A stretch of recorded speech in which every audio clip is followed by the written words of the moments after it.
ادب نامہ میں خوش آمدید ناظرین، آج ہم بات کریں گے اردو کے عظیم شاعر حسرت موہانی کی۔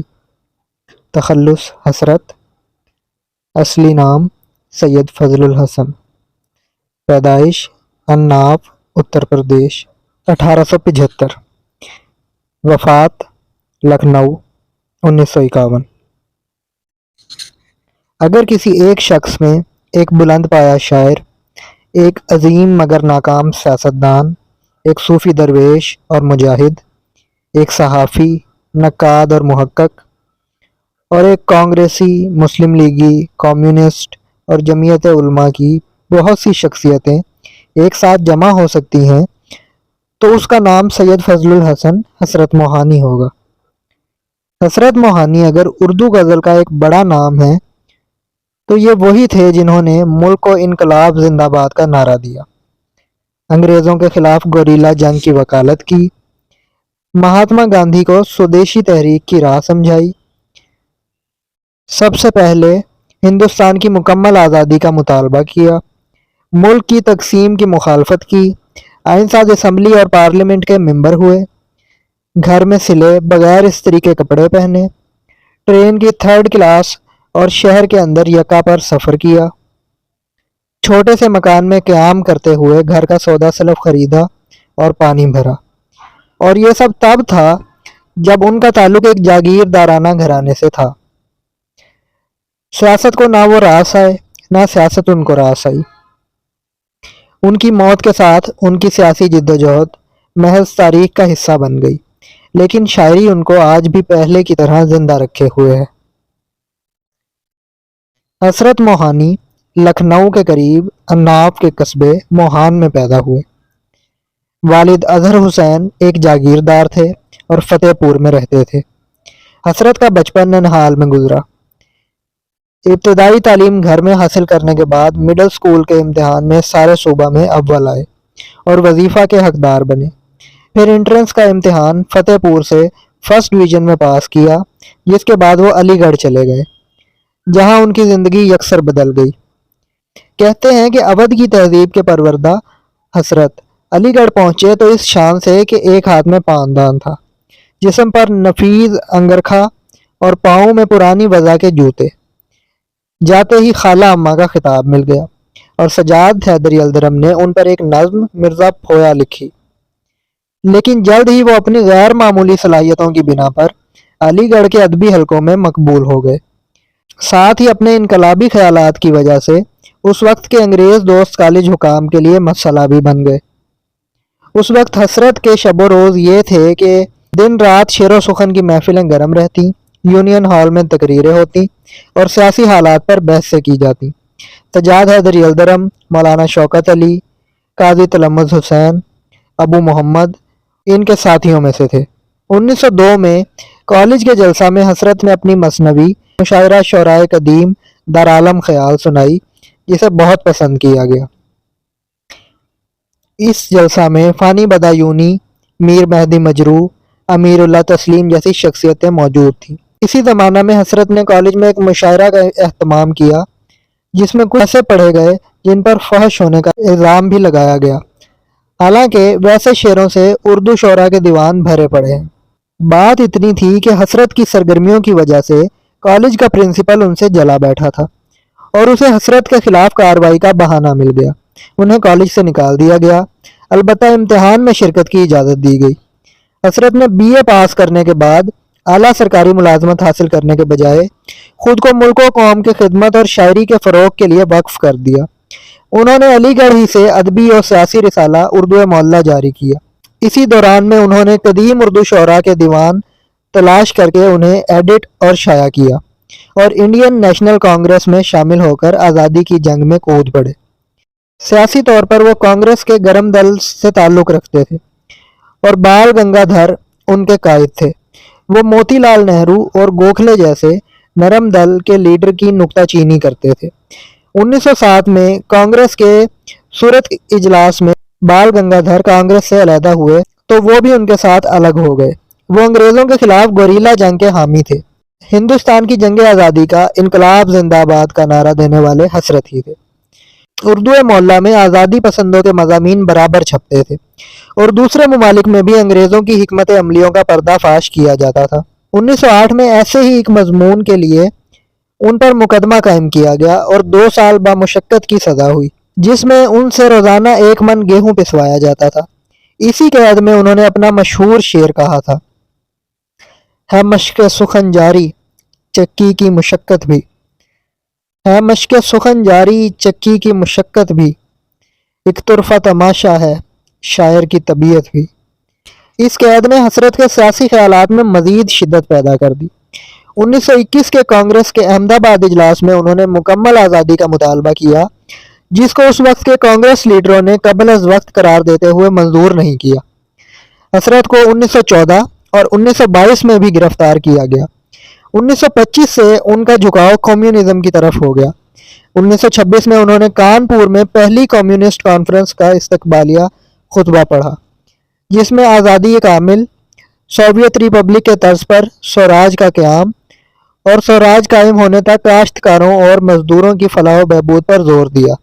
اس سے پہلے وہ مسلم لیگ کے ایک اجلاس کی صدارت بھی کر چکے تھے اور مسلم لیگ کے ٹکٹ پر ہی اسمبلی کے لیے منتخب ہوئے تھے۔ وہ جمعیت علماء کے بانیوں میں سے تھے۔ جب حسرت نے سودیشی تحریک اپنائی تو شبلی نے ان سے کہا، تم آدمی ہو یا جن؟ پہلے شاعر تھے، پھر پولیٹیشین بن گئے اور اب بنیے بھی ہو گئے۔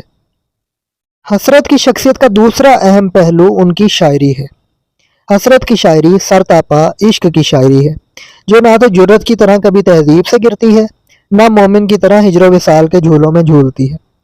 ان کے عشق میں زبردست احتیاط اور رکھ رکھاؤ ہے، جو ایک طرف ان کو کبھی کامیاب نہیں ہونے دیتا تو دوسری طرف ان کو کامیابی سے بے نیاز بھی رکھتا ہے۔ یعنی ان کے عشق کا بنیادی مقصد محبوب کو حاصل کرنا نہیں، بلکہ اسے عشق کیے جانا ہے۔ ان کا عشق سراسر مجازی ہے، جسے وہ عشق حقیقی کے ساتھ خلط ملط نہیں کرتے۔ وہ اپنے معشوقوں کی نشاندہی بھی کرتے ہیں۔ رانائی میں حصہ ہے جو قبرص کی پری کا، رانائی میں حصہ ہے جو قبرص کی پری کا، نظارہ ہے محصور اسی جلوہ گری کا، لا ریب کہ اس حسن ستمگار کی سرخی، لا ریب کہ اس حسن ستمگار کی سرخی، موجب ہے میرے زہد کی عصیاں نظری کا۔ ساتھ ان کے جو ہم آئے تھے بیروت سے حسرت، ساتھ ان کے جو ہم آئے تھے بیروت سے حسرت، یہ روگ نتیجہ ہے اسی ہم سفری کا۔ ہم رات کو اٹلی کے حسینوں کی کہانی، ہم رات کو اٹلی کے حسینوں کی کہانی، سنتے رہے رنگین یوپا کی زبانی، آنکھوں کا تبسم تھا میرے شوق کا موجب، آنکھوں کا تبسم تھا میرے شوق کا موجب، چتون کی شرارت تھی میری دشمن جانی، اٹلی میں تو کیا میں تو یہ کہتا ہوں کہ حسرت، اٹلی میں تو کیا میں تو یہ کہتا ہوں کہ حسرت، دنیا میں نہ ہوگا کوئی اس حسن کا ثانی۔ بہرحال ان کی حسرتیں ہمیشہ حسرت ہی رہیں۔ وہ خود حسرت موہانی جو تھے، لیکن خاص بات یہ ہے کہ اس کے باوجود حسرت کبھی مایوس اور غمگین نہیں ہوئے۔ وہ زندگی کے امکانات پر یقین رکھتے ہیں۔ ان کو محبت کے ہر چرکے میں سنبھالا دینے والی چیز خود محبت ہے۔ قوت عشق بھی کیا شے ہے کہ ہو کر مایوس، قوت عشق بھی کیا شے ہے کہ ہو کر مایوس، جب کبھی گرنے لگا ہوں تو سنبھالا ہے مجھے۔ ان کی شاعری میں ایک طرح کی شگفتگی، دل بستگی اور بے ساختگی ہے۔ سارا کلام غنائیت کے کیف و سرور میں ڈوبا ہوا ہے۔ یہی وجہ ہے کہ ان کا کلام سادہ ہونے کے باوجود بے حد پر اثر ہے۔ وہ محبت کے نازک و لطیف جذبات اور ان کے اتار چڑھاؤ کی تصویریں اس طرح کھینچتے ہیں کہ وہ بالکل سچی اور جاندار معلوم ہوتی ہیں۔ حسرت کا مطالعہ بہت وسیع تھا۔ انہوں نے اپنے اساتذہ کا کلام بڑی توجہ سے پڑھا اور ان سے استفادہ کو وہ چھپاتے نہیں۔ غالب و مصطفی و میر و نسیم و مومن، غالب و مصطفی و میر و نسیم و مومن، طب حسرت نے اٹھایا ہے ہر استاد سے فیض۔ لیکن اس کا یہ مطلب نہیں کہ ان کا اپنا کوئی رنگ نہیں، بلکہ جس طرح کوئی مرکب اپنے اجزائے ترکیبی کے خاص کھو کر اپنے انفرادی خواص کے ساتھ وجود میں آتا ہے، اسی طرح حسرت کا کلام پڑھتے ہوئے ایسا محسوس نہیں ہوتا کہ وہ کسی کی نقل ہے، پھر بھی شاعرانہ، بلکہ یوں کہیے کہ اپنے عاشقانہ مزاج کے لحاظ سے اگر وہ کسی شاعر کے قریب نظر آتے ہیں تو وہ مومن ہیں۔ ان کا کہنا ہے درد و تاثیر کے لحاظ سے مومن کا کلام غالب سے افضل اور ذوق سے افضل تر ہے۔ حسرت کا دوسرا اہم کارنامہ یہ ہے کہ انہوں نے اردو معلیٰ کے ذریعے بہت سے گمنام شاعروں کو متعارف کرایا اور شعری ادب کی تنقید کا ذوق عام ہوا۔ انہوں نے عصری شاعری کا رشتہ کلاسیکی ادب سے جوڑا۔ ان کے 3 رسالوں متروکات سخن، معائب سخن اور محاسن سخن میں شعر کی خوبیوں اور خامیوں سے بحث کی گئی ہے۔ حسرت ایک پرگو شاعر تھے۔ انہوں نے 13 دیوان مرتب کیے اور ہر دیوان پر خود دیباچہ لکھا۔ ان کے اشعار کی تعداد تقریباً 7000 ہے، جن میں سے زائد از نصف قید و بند میں لکھے گئے۔ آزادی کے بعد وہ پارلیمنٹ کے رکن رہے، لیکن ملک کی سیاست سے کبھی مطمئن نہیں رہے۔ ان کا انتقال 1951 میں لکھنؤ میں ہوا اور وہیں دفن کیے گئے۔ حسرت موہانی کے چند اشعار ملاحظہ کیجیے۔ چپ کے رات دن آنسو بہانا یاد ہے، چپ کے رات دن آنسو بہانا یاد ہے، ہم کو اب تک عاشقی کا وہ زمانہ یاد ہے۔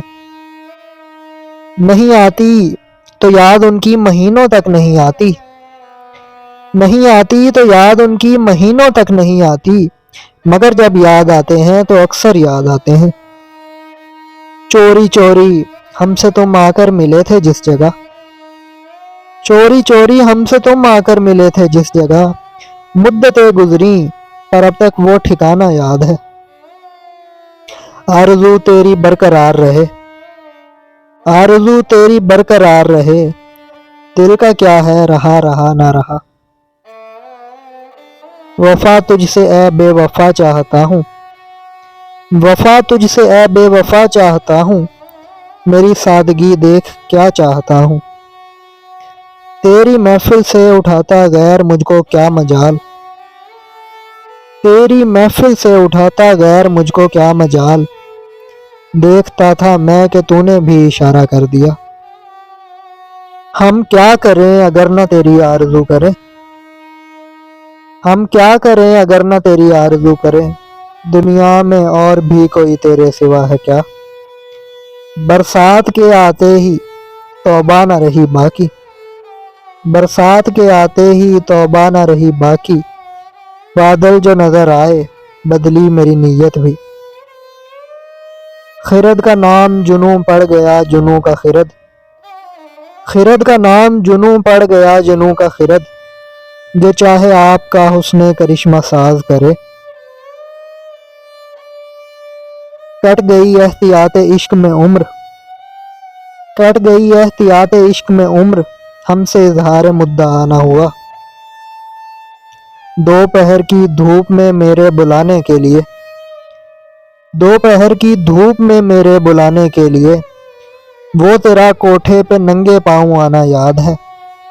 کہنے کو تو میں بھول گیا ہوں مگر اے یار، کہنے کو تو میں بھول گیا ہوں مگر اے یار، اے خانہ اے دل میں تیری تصویر ابھی تک، ایسے بگڑے کہ پھر جفا بھی نہ کی، ایسے بگڑے کہ پھر جفا بھی نہ کی، دشمنی کا بھی حق ادا نہ ہوا۔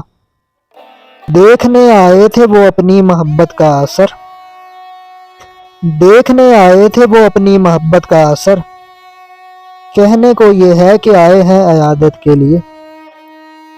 روشن جمال یار سے ہے انجمن تمام، روشن جمال یار سے ہے انجمن تمام، بہکا ہوا ہے آتش گل سے چمن تمام، شیر دراصل ہیں وہی حسرت، شیر دراصل ہیں وہی حسرت، سنتے ہی جو دل میں اتر جائیں۔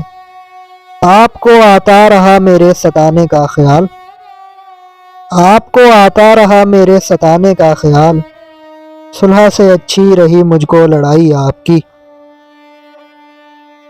اور تو پاس میرے ہجر میں کیا رکھا ہے، اور تو پاس میرے ہجر میں کیا رکھا ہے، ایک تیرے درد کو پہلو میں چھپا رکھا ہے۔